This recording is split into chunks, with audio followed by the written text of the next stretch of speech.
मैं नेहरू जी की कैबिनेट के एक मंत्री को कोट करना चाहता हूं।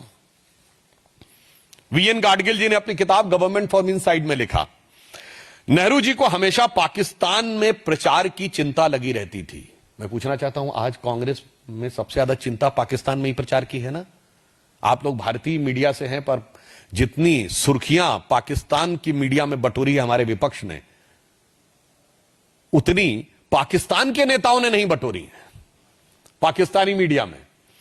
तो वो कहते हैं कि सोमनाथ मंदिर के पुनर्निर्माण की घोषणा ने, ये वीएन गाडगिल जी कह रहे हैं,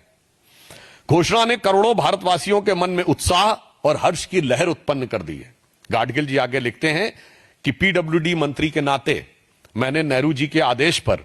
कई मस्जिदों और दरगाहों की मरम्मत सरकारी खर्च पर करवाई है। अब बताइए साहब, उनका मिनिस्टर कह रहे हैं कि उन्होंने नेहरू जी के आदेश पर सरकारी खर्च से मस्जिदों और दरगाहों की मरम्मत कराई है, परंतु यदि मंदिर का निर्माण स्वयं प्रेरणा से भी हो रहा है तो उसमें जाने से परहेज करना चाहिए। मुझे लगता है कि यह दर्शाता था कि भारत की स्वतंत्रता के बाद भी मानसिक रूप से हम मैकाले की मानसिकता से भरे हुए थे। इसलिए माननीय प्रधानमंत्री जी ने जो बात कही है कि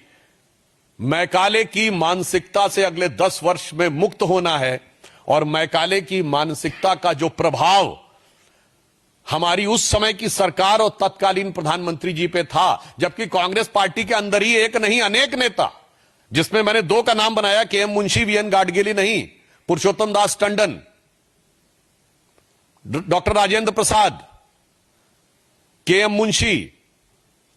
सी राजगोपालाचारी, सरदार पटेल, ये सब लोग इस विचार के थे, डॉक्टर संपूर्णानंद, परंतु उन विचारों को ध्वस्त करके उस मानसिकता का जो आवरण बना के रखा था, तो मैं कह सकता हूं भारत को मानसिक गुलामी से मुक्त करने का अभी भी अंतिम चरण बाकी है। दुख की बात यह है कि आज कांग्रेस जिस प्रकार से उन चीजों का बचाव करने में रुकी है। भाई, नेहरू की हर चीज तो आपने छोड़ दी, अब तो नेहरू टोपी भी आप नहीं पहनते, अब तो उनके नेता ने कुर्ता पजामा भी पहनना छोड़ दिया है, कांग्रेस सेवा दल में भी कैफ हटा दी है, नेहरू की हर चीज छोड़ दी है, मतलब जात पात भाषा प्रांत सब कुछ पे तो आ गए हैं, तो भाई ये भी छोड़ दीजिए, काहे बचाव करने में लगे। तो इसलिए अंत में मैं सिर्फ यह कहना चाहूंगा कि वो लोग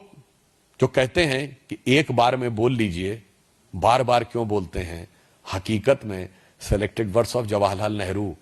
का जितना पन्ना खोलिए वो पन्ना कुछ बोलता हुआ नजर आता है।